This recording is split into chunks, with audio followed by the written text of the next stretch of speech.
va a destinar 2.830 millones en paneles solares. En Japón son muy fuertes en paneles solares, pero entonces se van a dedicar y ya dejaron de construir televisores y otros electrodomésticos por la competencia de China y de Corea especialmente.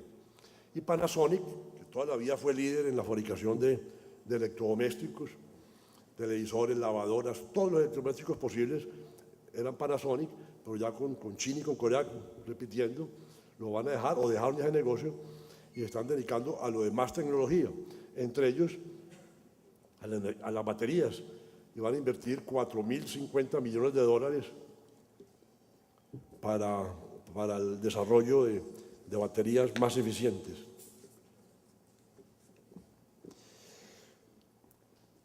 En educación, Japón, a pesar, como les decía ahora, el gran desarrollo de Japón se inició con la gran revolución educativa del emperador Meiji.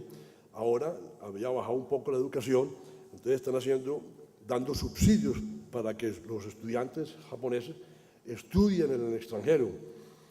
En la década del 90 y antes, la mayor parte de los estudiantes extranjeros en las mejores universidades americanas eran japoneses. Hoy ya son indios, chinos y surcoreanos, los japoneses no. Ahora van a incentivar nuevamente para que los estudiantes japoneses vayan a estudiar a las universidades americanas o hagan intercambio. Y van a modificar el horario, el pensum académico para que coincida con el de Estados Unidos. El ingreso al TPP, la reforma fiscal ya fue aprobada, que es aumentar el IVA del 5 al 10% en dos partes, al 8% en el 2014 y al 10% en el 2015. Creó zonas económicas especiales con exenciones tributarias en la región de Tohoku, que fue donde ocurrió el tsunami. En robótica hacen grandes inversiones para ayudar a la población vieja y a la eficiencia energética. Tiene más del 10% de los ahorros de todo el mundo. Solamente en el año 95 era el 28.29% del PIB y en Estados Unidos el 15.6%. Y tienen tecnología sofisticada y fortalezas organizacionales. Una cosa por la cual Japón siempre ha sobresalido es por la robótica. En este cuadro nos damos cuenta cómo Japón es el número 1 en el mundo en fabricación y uso de robots. En las plantas de producción hay una media de 295 robots por cada 10.000 trabajadores. Es el país número 1. Y le siguen Singapur y Corea del Sur, donde está Estados Unidos, por ejemplo. Estos robots hacen que alguna vez algunos industriales colombianos en un viaje a Japón, empresarios colombianos, vieron esa magnitud de los robots y decían que cuánta gente habían disminuido con eso. Y los japoneses dijeron, los robots no son para disminuir mano de obra, sino para mejorar la productividad, la calidad de los procesos y los productos y, muy especialmente, para mejorar la calidad de vida de sus trabajadores. Con ese pensamiento diseñan los robots y ahora hay un gran diseño de robot para auxiliar a los ancianos jubilados que viven solos en sus casas, unos robots que les ayudan a vivir. Hacen una gran inversión en robots. En patentes, Japón también ha sido líder desde hace muchos años, Japón y Estados Unidos. Uno de ellos es la infraestructura. Es increíble, hay 1.2 millones de kilómetros de carreteras pavimentadas, más que Austria, Alemania, Italia e Inglaterra juntos, las tiene Japón. Tiene 23.500 kilómetros de líneas de ferrocarril principales. Tiene 174 aeropuertos, a pesar de ser un área muy pequeña. Tiene 12.000 kilómetros de túneles de carretera, mientras en Colombia creo que hay 150 kilómetros. Y 9.300 kilómetros de túneles de ferrocarril. Esa infraestructura es la que hace la vida más eficiente y fácil en Japón, especialmente el tren rápido, llamado tren bala, Shinkansen en japonés, cuya eficacia, velocidad, exactitud y comodidad hacen muy fácil el viajar en Japón. Dentro de Japón se usa más el tren que el avión. Japón es el país que más túneles tiene en el mundo, debido a que es un país muy montañoso. Entonces, todos estos servicios, en todos los medios de transporte y en general los servicios, es lo que hacen que sea un país muy desarrollado. Por último, veámoslo rápidamente lo que es la India,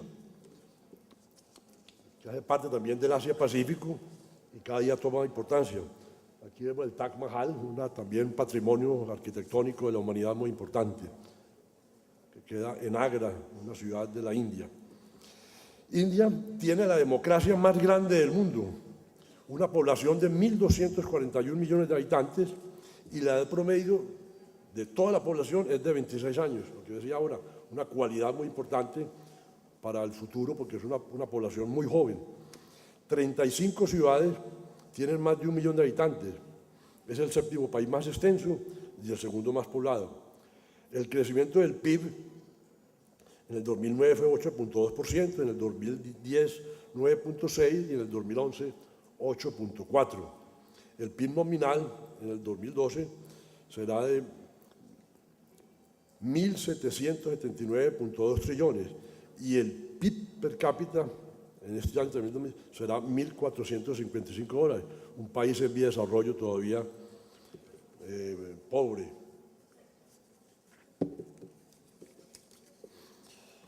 ¿Qué debe mejorar? Los datos que vimos anteriormente, a eso hay que irle lo que hay que mejorar. El índice de desempleo en el 2010 fue el 10.8, alto, a pesar de tener pues, crecimientos tan grandes. La inflación es del 8.5%. Aquí hay mucha posibilidad de mejorar y es que tienen 450 millones de personas que viven con menos de $1.25 por día. El 42% de los pobres del mundo viven en la India. Le falta muchísima infraestructura en carreteras, en puertos, en aeropuertos, en puentes. Y se acaba de ver, recientemente ustedes también lo pudieron ver en internet o leer en la prensa, la falla que hubo eléctrica recientemente, donde dejó a 680 millones de personas sin energía. Eso le tuvo un costo aproximadamente igual al 2% del PIB para el gobierno de la India. La fortaleza es un país democrático, no así China, que es un país de gobierno centralizado. La mayor parte de la población habla inglés, que es muy importante, a pesar de que tienen muchos dialectos, pero el idioma general que habla en general todo el pueblo es el inglés. Tiene un gasto público en inversiones de desarrollo de 2.14% del PIB, que relativamente es importante. La solicitud de patentes por año en el año 2009 fueron 1.060.000. Es una raza muy inteligente, muy creativa desde la antigüedad. El 50% del software producido en el mundo proviene de la India y es un negocio que para ellos es de más o menos 50.000 millones de dólares. La industria cinematográfica es mayor que la de Estados Unidos y la de Canadá juntos. Ocupa el primer lugar en exportación de software y servicios informáticos. Todos sabemos, pues, han sabido de la capacidad y calidad de los ingenieros de software de la India, que inclusive en Colombia hay mucho ya. La industria del software es el 3.15% del PIB. Tiene 300.000 ingenieros que trabajan en la industria del software. Es líder en el ranking de países con el mayor número de ingenieros cualificados y es el tercer país con la mayor reserva de mano de obra tecnológica altamente competitiva. Eso hace que su desarrollo hacia el futuro vaya a ser muy importante porque tienen recurso humano muy importante para poder hacer ese desarrollo. Las exportaciones de alta tecnología fueron el 17% del total de los productos manufacturados. Las exportaciones totales fueron de 298.2 billones en el 11 y las importaciones de 451 billones. Todavía importan más de lo que exportan. Esto es importante analizarlo porque vemos cómo el sistema financiero de diferentes países, vemos cómo en la India el 70% la banca del sistema financiero es público. En China, un poco más del 60%. Este es el privado y este es el extranjero. En China el extranjero es mínimo, la pública es la mayor parte, menos que en la India. Y es de resaltar el caso de Corea, donde la banca pública no alcanza el 20%, la banca privada un poco más del 20%, y la banca extranjera ocupa la gran mayoría del sistema financiero en Corea. Ya para terminar, quiero que veamos cómo ha sido la historia del mundo en cuanto a las potencias mundiales. Vemos cómo en el año de 1870, la primer potencia mundial era el Reino Unido, seguido por Alemania, y el tercer lugar lo tenía Francia, con estos porcentajes del Producto Interno Bruto. Ya un siglo después, en 1973, el número 1 era Estados Unidos, con el 18.6, Japón con el 8 y Alemania con el 8. Bajó Alemania al segundo, salió el Reino Unido y Francia, del ranking de los tres primeros. En el año 2010 continúa Estados Unidos, el 13.3, ya vino China, que desplazó a Japón, y Japón continúa en el tercer lugar. Y según algunos expertos y futurólogos y geopolíticos, dicen que en el año 2030 será China, de segundo Estados Unidos y tercero India. Un gran autor a quien yo leo mucho y me parece que es muy acertado es George Friedman, que escribió hace poco un libro que se llama Los próximos 100 años. Lo recomiendo para que lo lean, está en español y también lo hay en otro idioma. Y él ha sido muy acertado en sus predicciones y él dice que todo este siglo será de Estados Unidos como líder. Veremos a ver qué pasa. Ustedes que son más jóvenes les tocará verlo. Y como conclusión final, podemos decir, la cuenca del Pacífico, de la cual Colombia hace parte geográficamente, es el nuevo polo de desarrollo, del desarrollo mundial. Colombia no puede desaprovechar esta oportunidad. Cuando el tren pasa, si uno no se monta a tiempo, lo deja el tren. Que no nos pase eso a Colombia para que sepamos aprovechar la cuenca del Pacífico, que es donde está el desarrollo del mundo moderno y futuro por muchos años. Muchas gracias.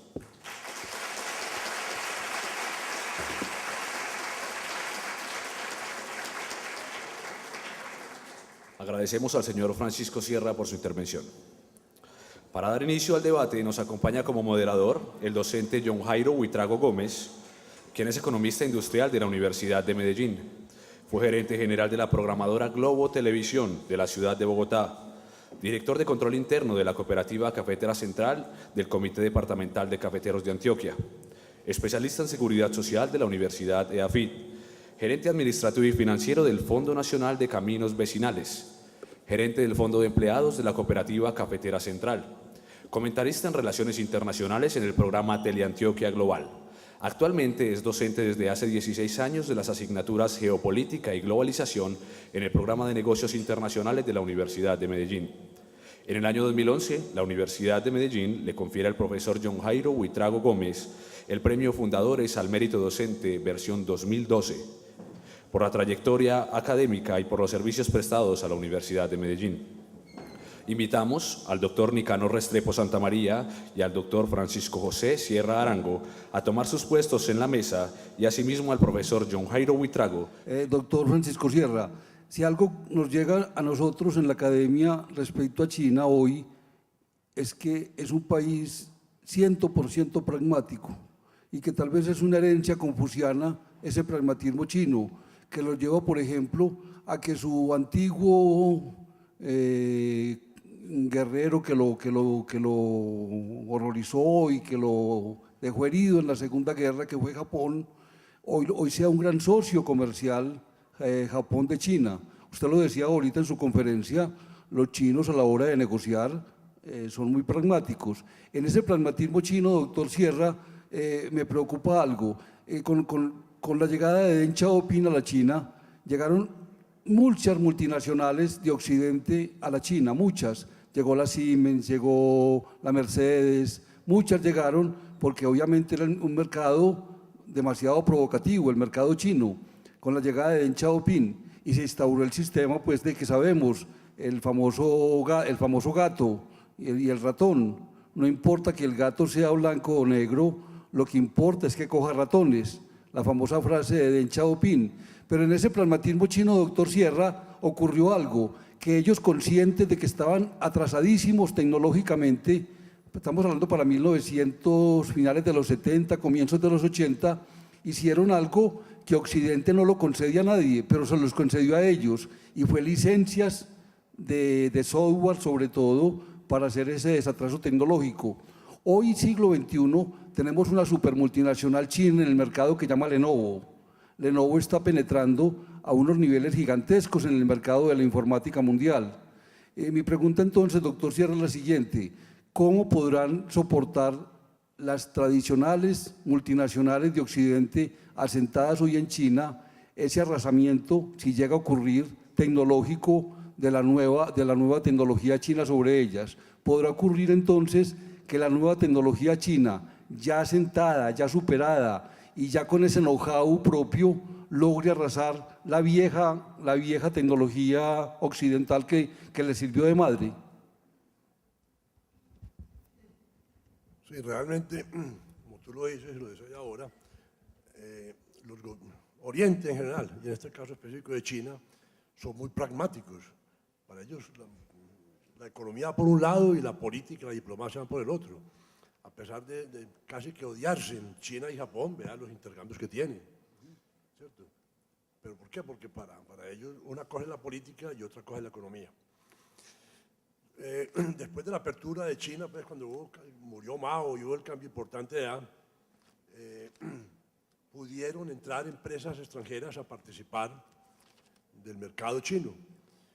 Y la experiencia que yo tengo y por lo que he leído es, las empresas extranjeras que se instalaron en China pensando solamente en el gran mercado doméstico, ya muchas de ellas están por fuera, se tuvieron que ir por otra parte, porque es que competir en el mercado doméstico con las compañías chinas del mercado doméstico es muy difícil. Usted va a Beijing, por ejemplo, y usted como extranjero puede comprar mercancías exteriores en determinados almacenes. Y los chinos tienen unos almacenes especiales para ellos, donde son productos de otra marca, de otros precios, totalmente diferentes. Las que han tenido éxito fue las que se montaron en China, aprovechando la mano de obra barata y muchas otras circunstancias, como sede para abastecer algo del mercado chino, pero principalmente para exportación. Esas han sido las exitosas. Muchas de ellas, a raíz de que en China, como lo mencionaba ahora, ya empiezan a haber huelgas, no en las fábricas chinas, sino en las multinacionales. Ahí pararon hace poco, pararon a Honda, pararon a Toyota, huelgas muy importantes donde piden aumento de salario, y van representantes del gobierno, pues, junto con los trabajadores a pedirles, pues, allá aumentos de salario. Muchas de las compañías extranjeras que habían montado su planta en China, solamente para el mercado chino, ya se están trasladando inclusive para la Vietnam. En Vietnam hay una cantidad de compañías que se han ido trasladando de China para Vietnam, porque es que en China, como decía ahora, la mano de obra ha aumentado, los costos de producción han aumentado. Alquilar una tierra o rentar una tierra es casi que imposible para las compañías extranjeras, a unos valores impresionantes. Hay una burbuja inmobiliaria increíble. Las que tú mencionas, como Lenovo, era tecnología, pero de IBM.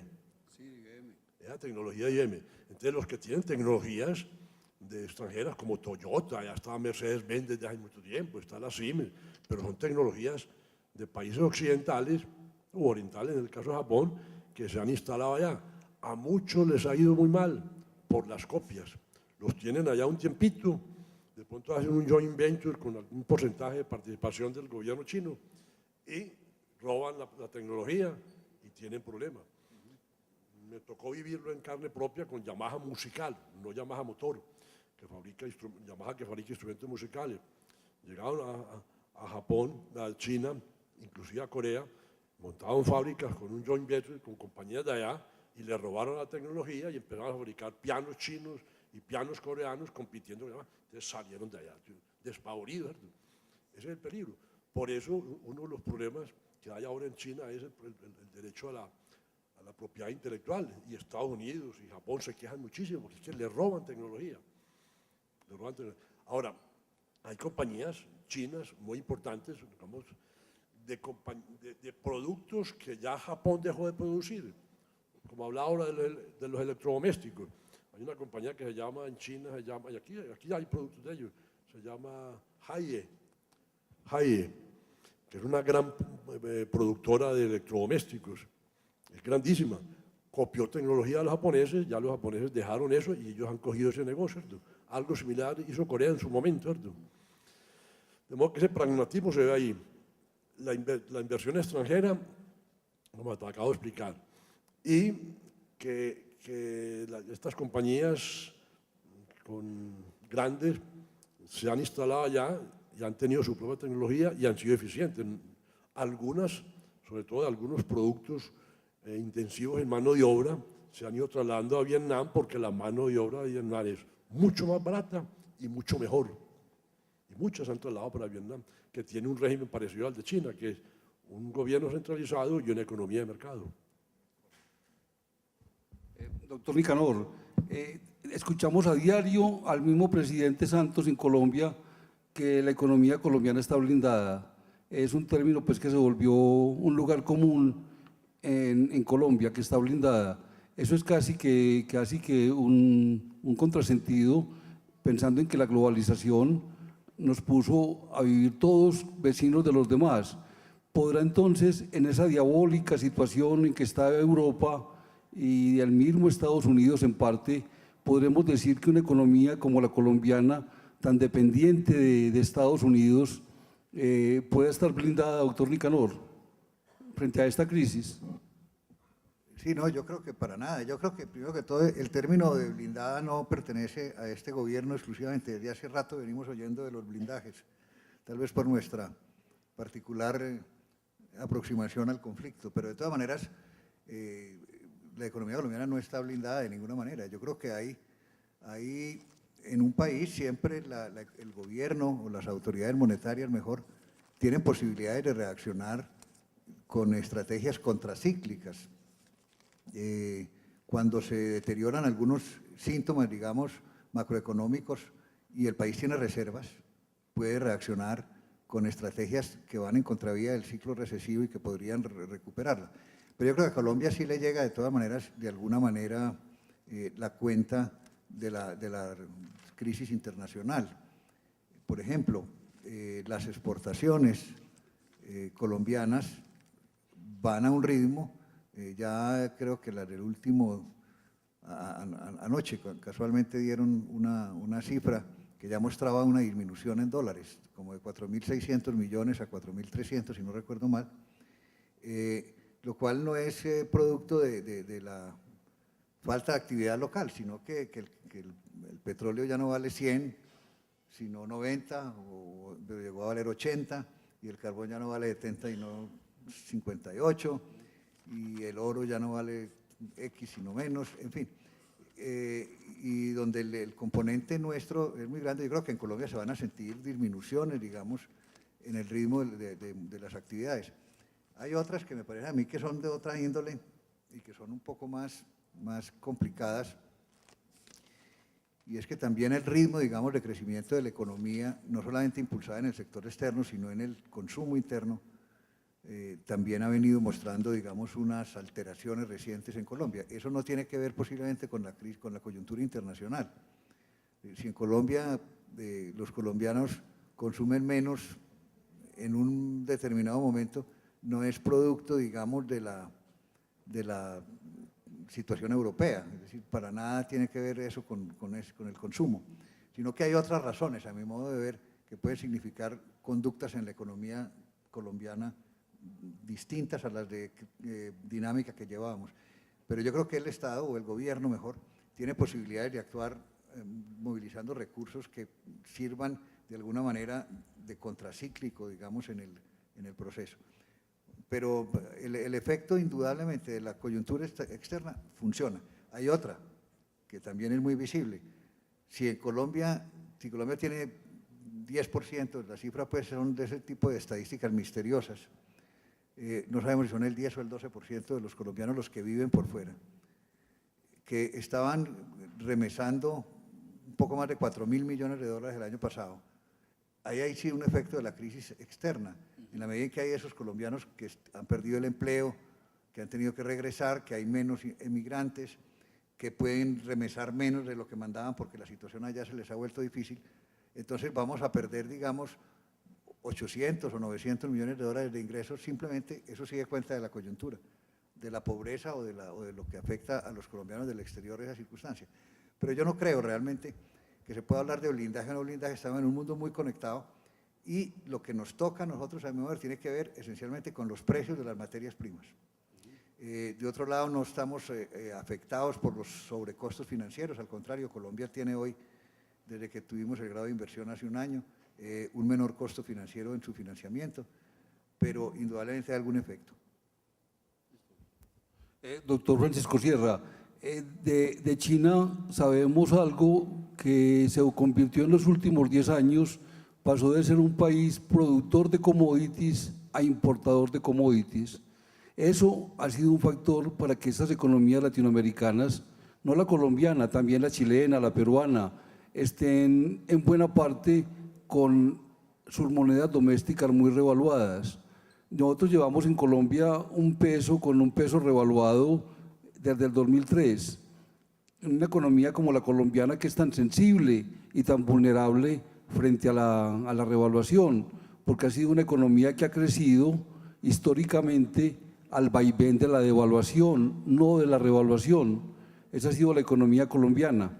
Entonces, mi pregunta, doctor Sierra, usted que es tan conocedor de China y de todo ese Asia-Pacífico, realmente, ¿qué pasará? En estos momentos sabemos que la China ha descendido un poquito en su crecimiento y no tiene ese ímpetu que traía hasta hace 2, 3 años, ese ímpetu de crecimiento. Y obviamente estas economías latinoamericanas, al mermarse la demanda por materias primas, van a dejar de tener ese boom que ha tenido en los últimos años todas estas economías latinoamericanas, en buena parte gracias a China, pero también con la enfermedad que le genera unas monedas muy revaluadas. Y todos sabemos que es un axioma pues, de la economía, que no hay, el peor enemigo del desempleo es la revaluación. Eso se rige para cualquier país del mundo y sobre todo para países periféricos como Colombia. Entonces, tenemos una moneda muy revaluada con el problema grande para el desempleo, doctor Sierra. ¿Qué pasará entonces si esa tendencia demandante de China persiste y de contera se vuelve indefinida la revaluación del peso colombiano? Primero que todo, nosotros creemos que China tiene todos los recursos naturales del mundo. Eso no es cierto. A ellos les hace falta mucho recurso natural y en alimentos les hace falta muchísimo. Por eso las grandes inversiones que está haciendo en África y en Latinoamérica es asegurando su futuro. Porque es que antes la población china que vivía en el campo no demandaba tantas cosas, ahora empieza a demandar. Pues yo les decía que 3 millones de personas están entrando cada mes, 1 millón de personas están entrando a las grandes ciudades, están dejando el campo, entonces dejan de producir sus alimentos.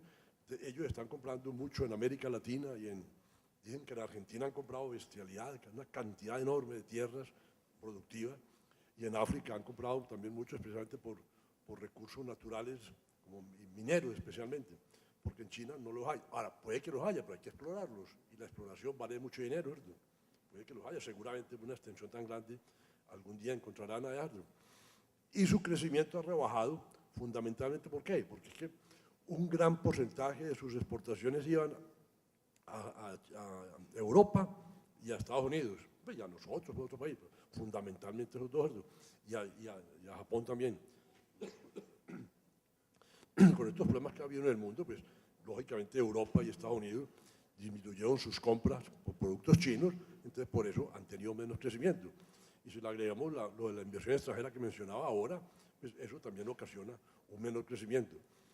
Ahora, en cuanto a la moneda, ellos han sido muy reacios a que los países externos se metan en el manejo de su moneda. Estados Unidos lo ha presionado, Japón lo ha presionado. Ellos no han dejado. Quieren tener la moneda allí porque eso hace que sus exportaciones puedan ser más económicas y puedan exportar mucho más. Ahora, en la medida en que otros países del sudeste asiático, del Asia en general, empiezan a producir como Vietnam, que Vietnam es un milagro. Hace 30 años Vietnam era 40 o 50 años Colombia atrás. Y usted va ahora y lo ve muy parecido. La infraestructura que están haciendo, la cultura, la educación, ya tienen ciencia y tecnología propia, producen su propia ciencia y tecnología, tienen patentes. Ya nos sobrepasaron en café, por ejemplo. Entonces, mucha inversión se está yendo por allá y eso también perjudica a China. Ahora, al bajar ellos, ¿por qué compran tantos recursos naturales en el exterior? Porque su pueblo pues, ha venido aumentando mucho el consumo.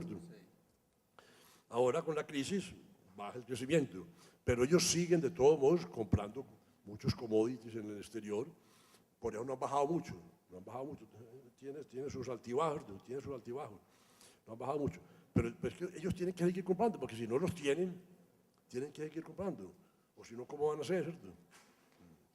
Entonces, el manejar la moneda, ellos no se dejan. Allá, como les expliqué ahora, pues movieron un poquito la moneda ahora, pero ellos no, ellos son muy pragmáticos y no dejan que se metan en su manejo interno los países externos y así quieren manejar su economía. Doctor Sierra, entonces podríamos decir frente a ese manejo de la moneda del yuan chino, podemos decir, usted ahora lo dijo, tiene China en la Fed de Estados Unidos tiene 907 mil millones de dólares, lo dijo usted ahorita, podemos decir así de pronto, pensando así a la carrera, que Estados Unidos está secuestrado por los intereses chinos. No digamos que es secuestrado, pero pues, no digamos que es secuestrado, pero es que una deuda tan grande en los bonos de Estados Unidos, del gobierno chino, eso el día que mañana, pasado mañana, quieran retirar ese dinero, pone en problemas muy grandes a los Estados Unidos.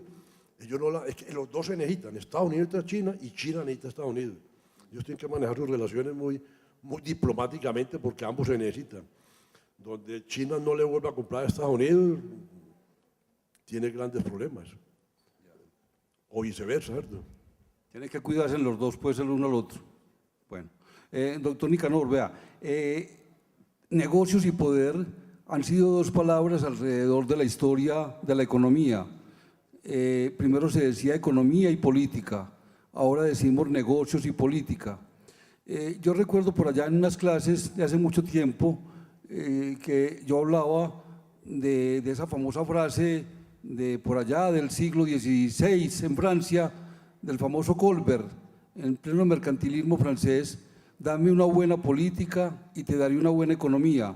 Y en estos días escuché a Alejandro Santo Domingo diciendo algo parecido, dame una buena política y te daré buenos negocios.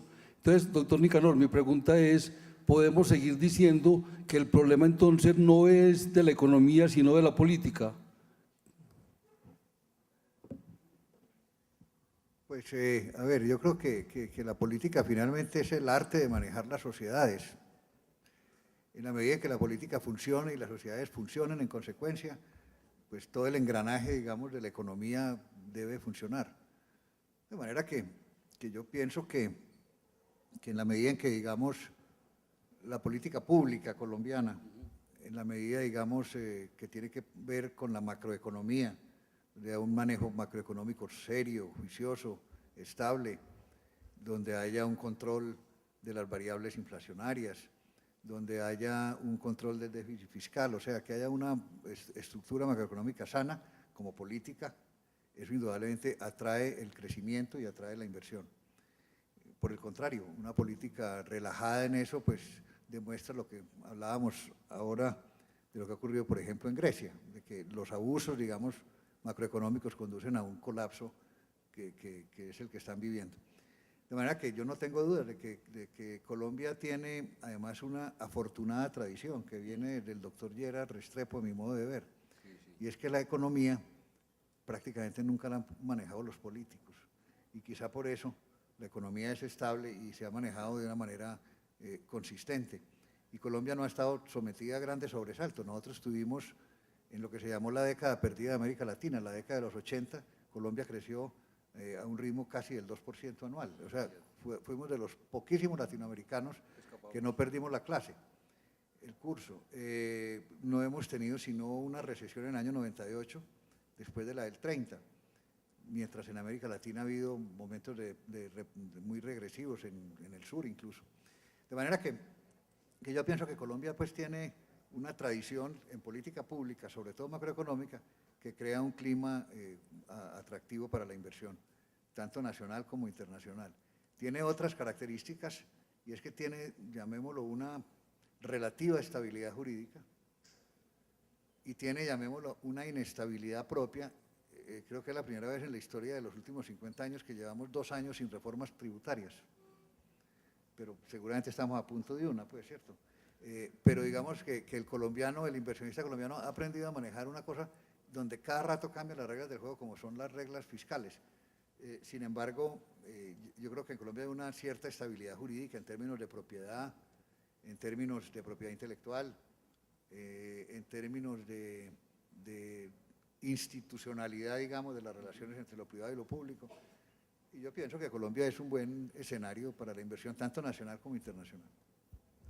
Gracias, doctor Nicanor. Para cerrar entonces esta parte del debate, doctor Francisco Sierra, ¿qué pasará en ese monstruo chino? Ese monstruo chino sabemos que lo controla el PSC.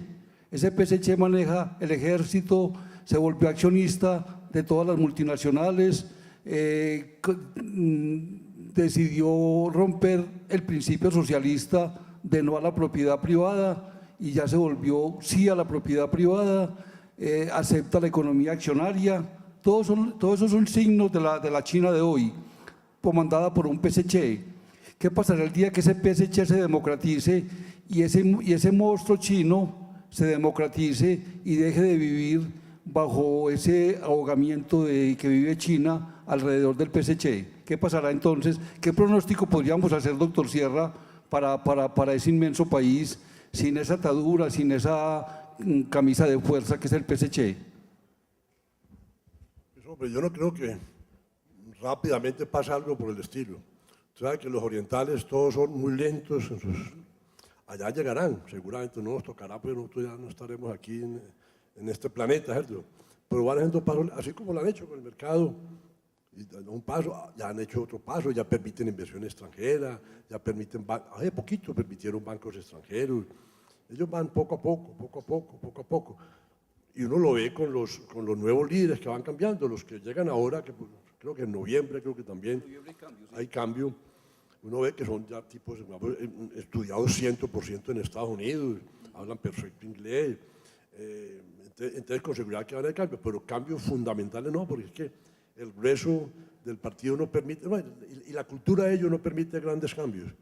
Ellos sí hacen cambios, pero lo hacen lento, y allá llegarán algún día, a no ser que de pronto haya otro Mao que se suba allá pues, y vuelva a poner allá lo que puso, ¿no? Otro del Chaoping. Pero desde que hayan buenos líderes, los cambios se van haciendo progresivamente, y sobre todo pues que el pueblo se lo va pidiendo, el mismo pueblo se lo va pidiendo, porque ya, a pesar de que no hay libertad de prensa, y que cuando estábamos allá a principios de este año, no podíamos entrar a las redes sociales, no había Twitter, no había Facebook, no había nada. ¿Ves? Noticias eran las que ellas quisieran pues, que nosotros viéramos. Ellos están en una guerra con Google hace rato. Ellos están en una guerra con Google hace mucho rato. Exactamente. En cambio, de Beijing pasamos a París y estuvimos en París unos días y nos tocó las elecciones.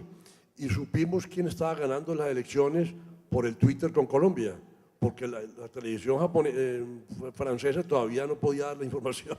Y supimos por el Twitter de Colombia, RCN creo que fue el que, allá todavía controlan eso, pero va a llegar el momento en que es que el pueblo se lo va pidiendo, el pueblo lo va pidiendo, ya hay problemas sociales, ya la gente pide mayores salarios, ya la gente ya se da cuenta de que el mundo es diferente. Pero esta es la cosa en China que mucha gente, no me consta bien, me lo han dicho a mí, y les dicen ellos que muchos campesinos que viven por la parte alejada de China todavía no saben que Mao murió. Imaginen cómo será la movida pues allá harto. Bueno, muchas gracias, doctor Sierra, doctor Nicanor. Vamos a darle la oportunidad a dos estudiantes para que puedan intercambiar y disfrutar este momento, este diálogo académico tan supremamente sustancioso. Es un momento realmente único. Yo tenía este sueño, como lo tenía Martin Luther King. Martin Luther King, por allá en el 64, ante el monumento a Abraham Lincoln en Washington, pronunció ese famoso discurso. Ahí tengo un sueño, yo también lo tenía, y era reunir al doctor Nicanor y al doctor Sierra, y hoy lo cumplí, ¿verdad que sí? Entonces vamos a escuchar a dos estudiantes. ¿Quién quiere? Yo los escojo. Alcen la mano, por favor. Andrés, usted, por favor, sí, párese tan amable. Por favor, le llevan de la OPC un micrófono al joven. Hay que llevarle un micrófono. Entonces venga para acá, venga, hable de acá, venga.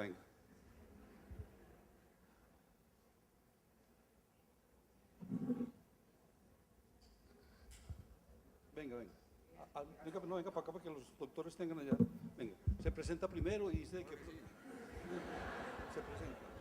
¿Cómo están? Mi nombre es Joan Molina, vengo de la Universidad de AFID. Mi pregunta es la siguiente, en aras como de aterrizar un poco los conceptos, pues yo estudio administración de negocios, acá en la mayoría es de negocios internacionales. ¿Qué se puede hacer desde la producción local? En vista pues de que hay tantas oportunidades, ¿qué puede hacer Pedro Pérez que está produciendo zapatos? ¿Qué puede hacer Juan Mejía que está sacando pescado? ¿Qué pueden hacer ellos en vista de tantas oportunidades que hay con Asia? Desde pues, la percepción que tienen ustedes y desde todo el bagaje que tienen en Asia, ¿qué se puede hacer? ¿Quién la quiere responder, el doctor Sierra o el doctor Nicanor? Doctor Sierra. Con mucho gusto. Felicito al muchacho porque piensa pues que los jóvenes pueden hacer negocios importantes con Asia. Yo creo que sí. Lo más importante para hacer negocios con Asia es conocer a Asia. Yo llevo 30 y pico de años negociando con ellos y primero tiene que conocer la cultura. Yo tengo experiencias las voy a decir 2 o 3, que tuve como embajador en Japón. Hicimos una exportación de mangos muy importante. Fueron las personas, yo los conecté, hablaron con los importadores allá, listo, mándenme los mangos. Llegaron los mangos a puerto japonés y llegaron con mosca del Mediterráneo. No se tomaron la precaución de que no tuviera eso. Entonces, ¿qué pasó? Vetaron a Colombia para la importación de mangos durante 10 años. ¿Quién cogió ese mercado? Los peruanos, que lo exportaban muy bien exportado, sin mosca del Mediterráneo. Es un ejemplo del caso.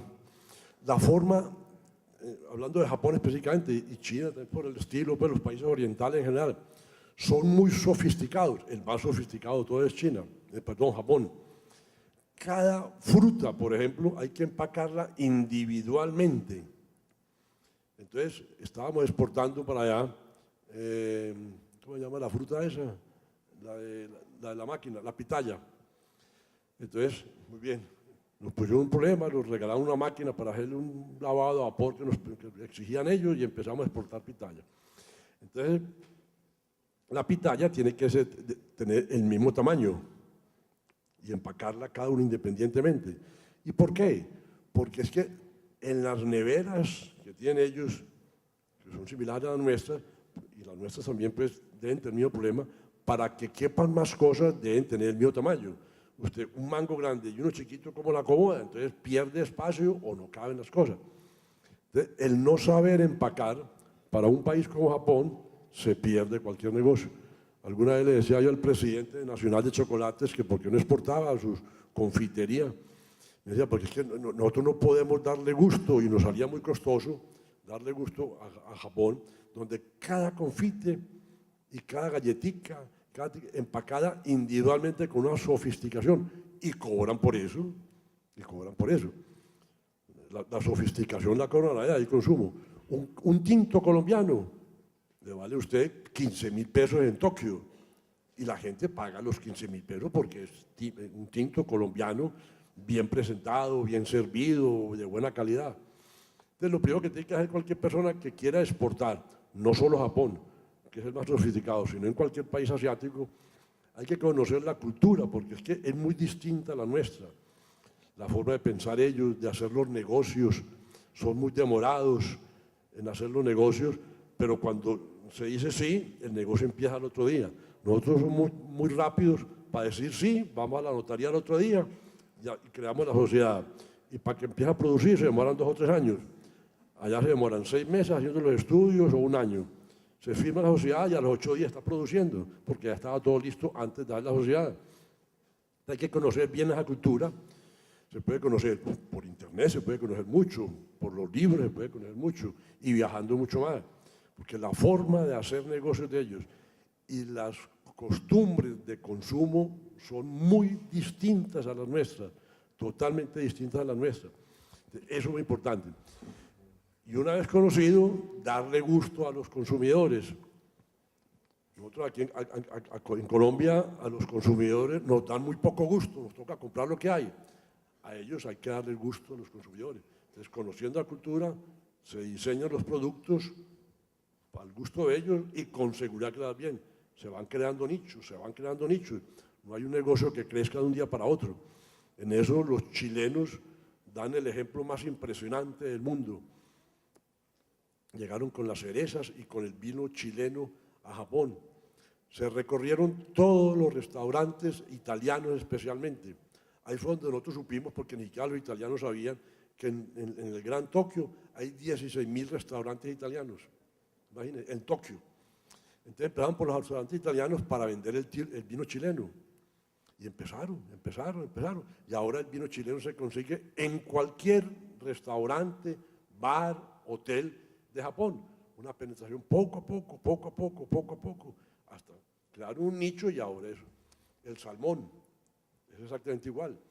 Chile no producía salmón, entonces sabían que los japoneses tenían experiencia en eso. Contrataban a unos japoneses, les enseñaban a cultivar bien el salmón y además de que les enseñaron, se lo compraban también. Y en este momento Chile exporta salmón a Japón.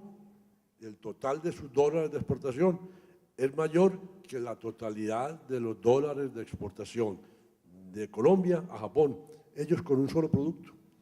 Entonces hay que conocer los países, conocer los consumidores y darle gusto a ellos para poder tener éxito.